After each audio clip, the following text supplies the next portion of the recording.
Resilience Reset, turning around your day. And today we're going to talk about why being wrong may be the absolute best thing for you.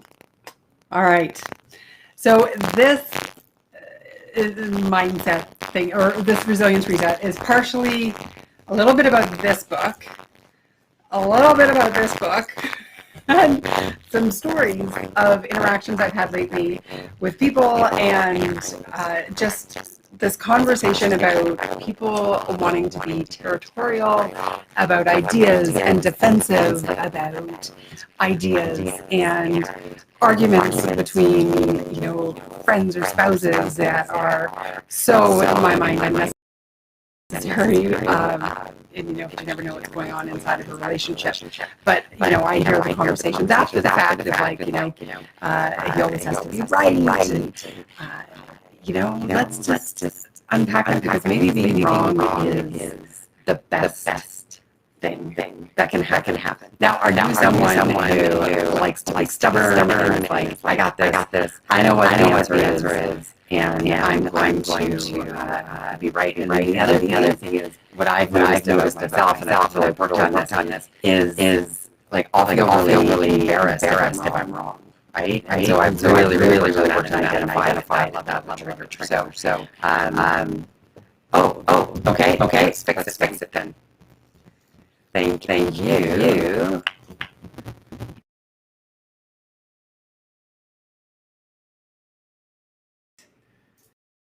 Is that better?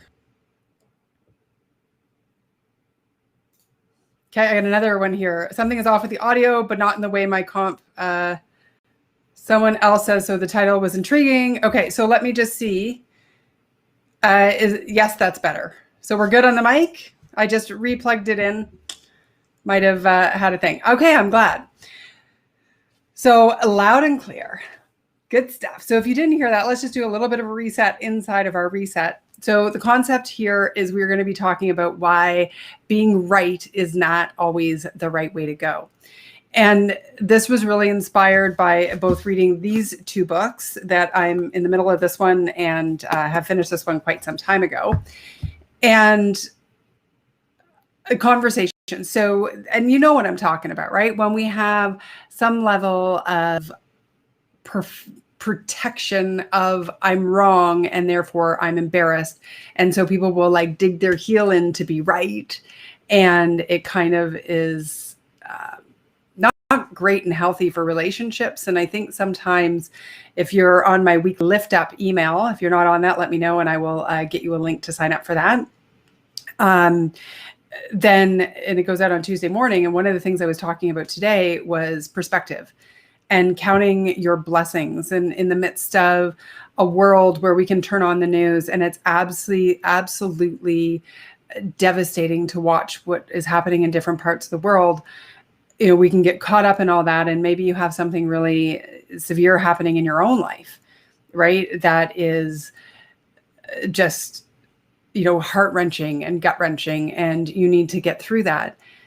And yet, even in all of that awfulness, some of it maybe not so much, but if you're watching me on video and you're in a safe place, then I'm talking to you, that you have blessings, you have incredible opportunities, and there are so many great things. There are silver linings happening right now in your life that we can focus on.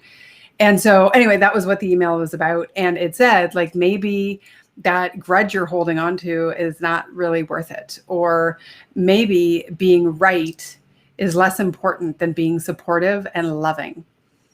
Because often we'll sink our heels into, I'm right, from this place of stubbornness and ego protection and, just wanting to save face. When in actual fact, it doesn't really matter.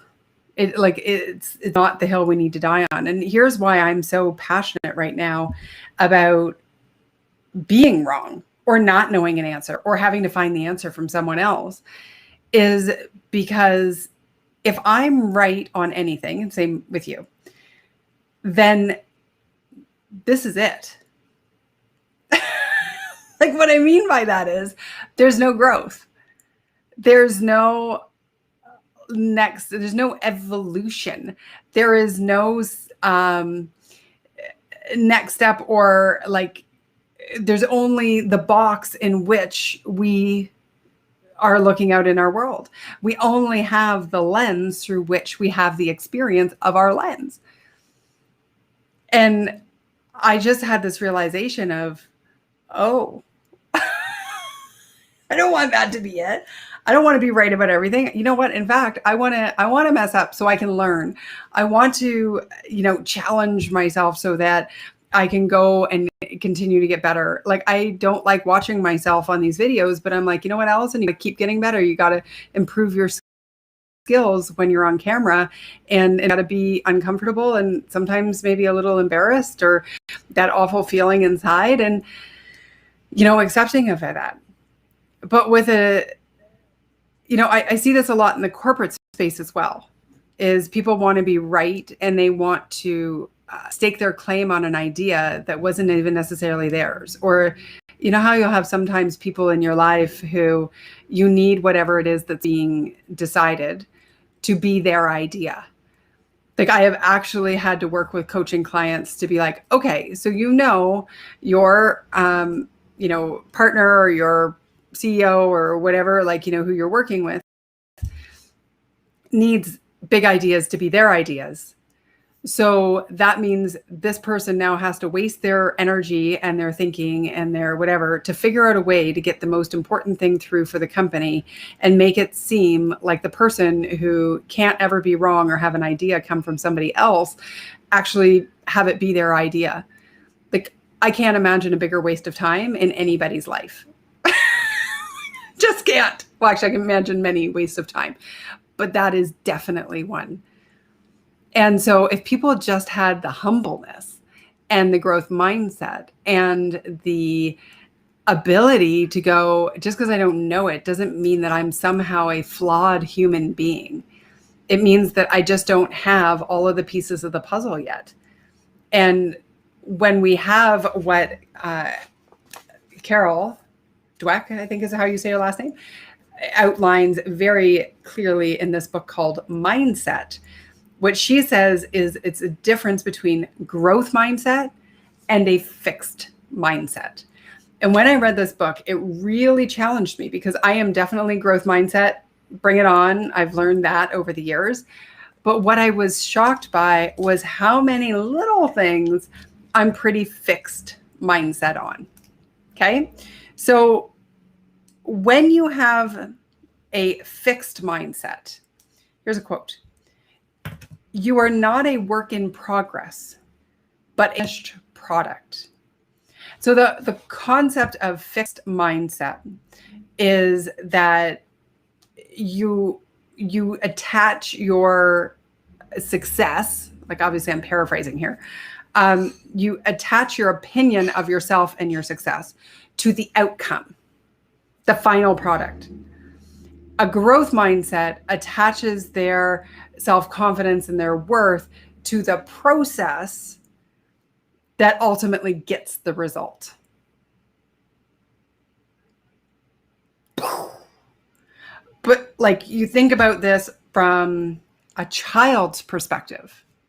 If they don't get an A+, then they failed and they may shut down in the class.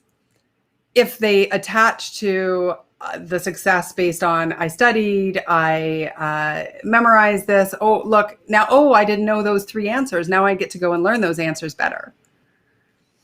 Then they're going to have a growth mindset taking themselves into further in their life. Okay. I am going to check out some of these comments here. Corey, I like your laugh, by the way. I'm still wondering if those flowers are real. Oh, I didn't even see that. These are not real flowers. They are just like decorative to go with my scene. Counselors and many of them couples are employed, if I recall. This one for Mindset book. Yeah, it was, I don't know if there are a lot of couple stories in here, a lot of sports analogies more than anything that, but she replies it to parenting, business, schools, and relationships. And I think the key out of this book is continually asking yourself, are you in growth mindset or fixed mindset? And that to me is huge. But then here's the thing. I read this book. So as those of you who've been reading my obsession with reading books lately, this book stalled me. It took me 2 weeks to get through it. Most of these books I'm reading in like 3 days. This one I read 125 pages in a night. Like just got through it. It's so fascinating.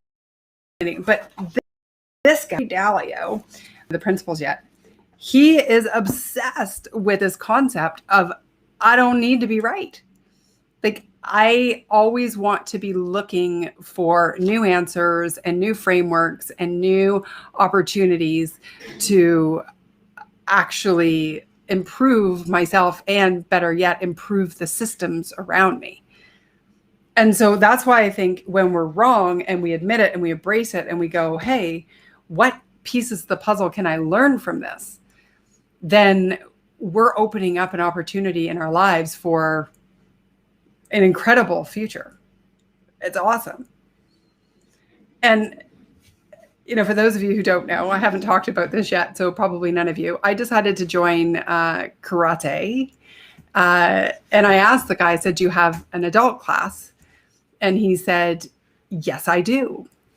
What he failed to tell me is that adult means 13 plus.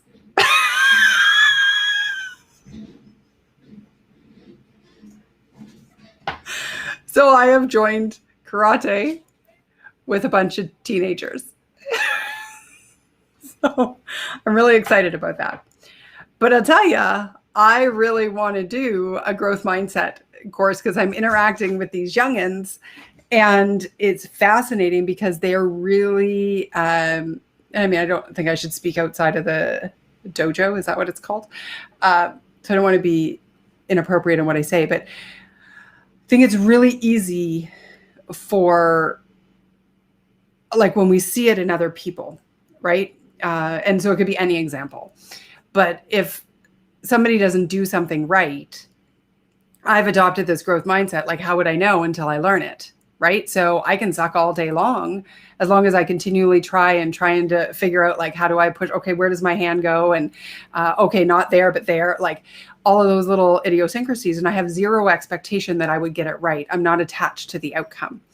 And by the way, they're all like brown belts and black belts and, you know, whatnot. And I'm like a white that may never come out of, I may never aim for my yellow, like, let's be honest. But I'm so loving it and having so much fun because I'm in love with the journey. And what ends up happening is I see these people who are like, I got to do it right. And when if you're attached, like she said, if you're attached to the finished product, your whole identity can be off, right? So other quotes from this book, which I love, on page 127. Here it is.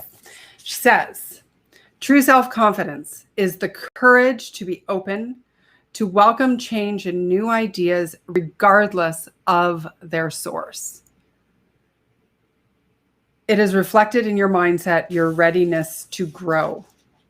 So this whole concept of, like, if we can be okay with the screw up in between as we aim for something, that's growth mindset, and be okay with that, then we never get angry when we screw it. Like, I hope I'm making sense. I'm so fascinated. I mean, I don't write books on this particular topic, as is evidenced by my thing, my talk here. One sec. So page 180, I wrote something down about that too. He was trying to protect himself. Oh, rejection. Yeah, because like rejection. So if we live in a fixed mindset, then we're going to feel rejection every time something doesn't go perfectly. And if what it'll end up doing is keeping us safe. So keeping us safe from not actually achieving what our true goals, because we're not going to have the faith that we can do the process along the way. Yeah, so sad. Anyway, back to 180. Let's keep going. Keep going. I'm going to really recommend this book. Praise that implies that we're proud of them. This is talking to anyone we're coaching or, parenting or leading.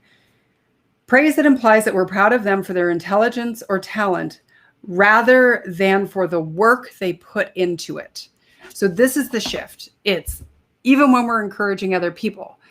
Like I was with a coaching client this morning and she said, well, I did this and this and this to make that decision. I'm like, oh my gosh. So yay on the decision, the result. The process, the fact that she adopted a new process based on my work with the ice cube and the snowman and all of that, in order to make that decision was what I was purposefully praising her on and focusing on. Because regardless if the outcome is exactly what we want it to be, the process of making the decision was what made it amazing, right? And so that is just something that we can really do. But I'm just so concerned for people who are so desperate to be right all the time that they're missing the opportunity to grow and to learn and to embrace the yellow brick road that we have to take through our lives. Like, how boring if you're already right. And that lens, like if it's just everything you've collected in your brain, then you're already your finite masterpiece. And well, what are we going to do for the next or 150 years?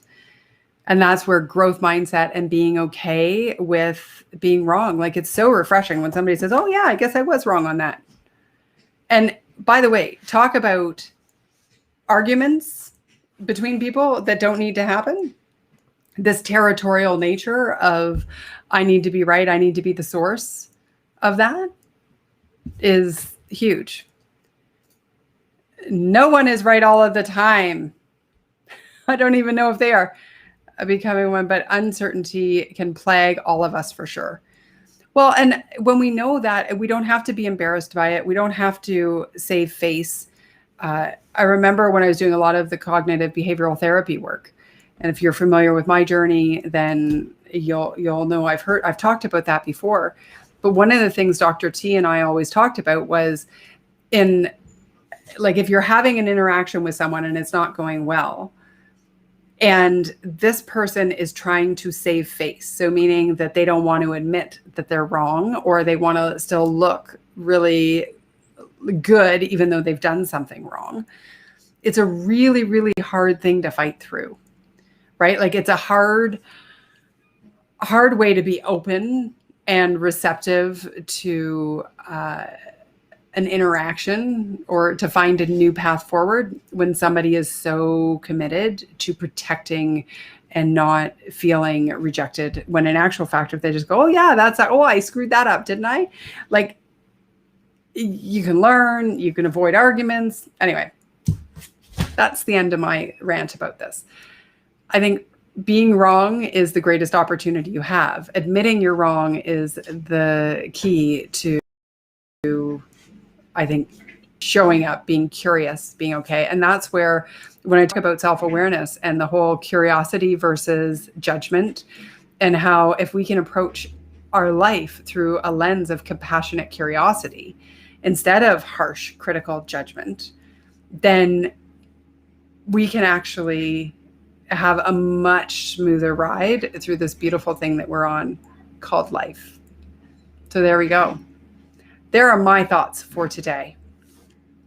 And this, I guess when it comes to resilience, because we call this the resilience reset, having a growth mindset allows you to not get stuck on the obstacle, right?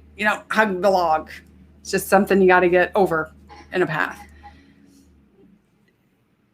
It's growth mindset in relation to resilience is your ability to overcome all of the obstacles you have faster. Because every time, and I think I've told the story on these lives in the past, but I remember I was working with a client and we were doing a workshop. It was a mid-sized, just small firm, 20 people. And we were talking about obstacles and how when something goes wrong, it doesn't need to be inherently stressful. It doesn't have to be something that we we really hook onto and make a lot of drama around. And of course, they were all like nudging each other and rolling their eyes. And I'm like, okay, wait a second, what's going on? And it turns out that they had the system where something went wrong with the client file. Everybody got involved. Somebody, like, there was lots of anger and finger pointing, and what there wasn't a lot of was problem solving and communicating with the client. And everybody was looking to blame everybody else to find the hole, as opposed to just going, okay, well, mistakes happen, let's fix it, and diving in. And I think it's that, I can't quite find the right word today that I'm looking for, that the protectionism, right? Of, well, I'm going to look like an idiot. I'm going to lose my job. I'm going to do, like, we're going to lose the client. It's going to be all my fault. Well, it's going to be a bigger fault of yours if nobody takes responsibility, right? And just gets to doing it. Yeah. Corey, no worries. Yeah, I see that in the comments. Greg is here all the time. So if he had to leave, it's because he had somewhere else to go.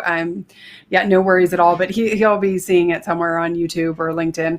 We've got all the different facets, right? YouTube, LinkedIn, Facebook, and a Facebook page. So anyway, I hope that helps. Challenge yourself to be okay with being wrong.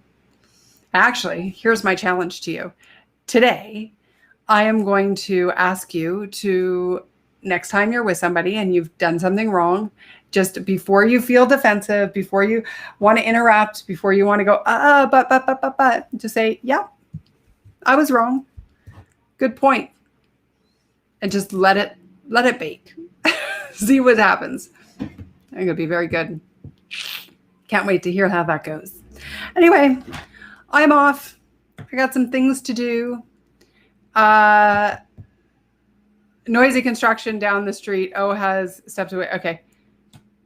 Yeah, I do have construction. I've got some guys working out here on my front, lakefront, but just because Lake Erie is a bit of a strong woman, shall we say. She's beating up my lakefront. So anyway, I'm going to go. Have the best day. And until tomorrow, stress less, do more, be happier. And tomorrow is Wildcard Wednesday. So who knows what the topic will be, but we'll pull it out of my books. Okay, bye. Thank you for being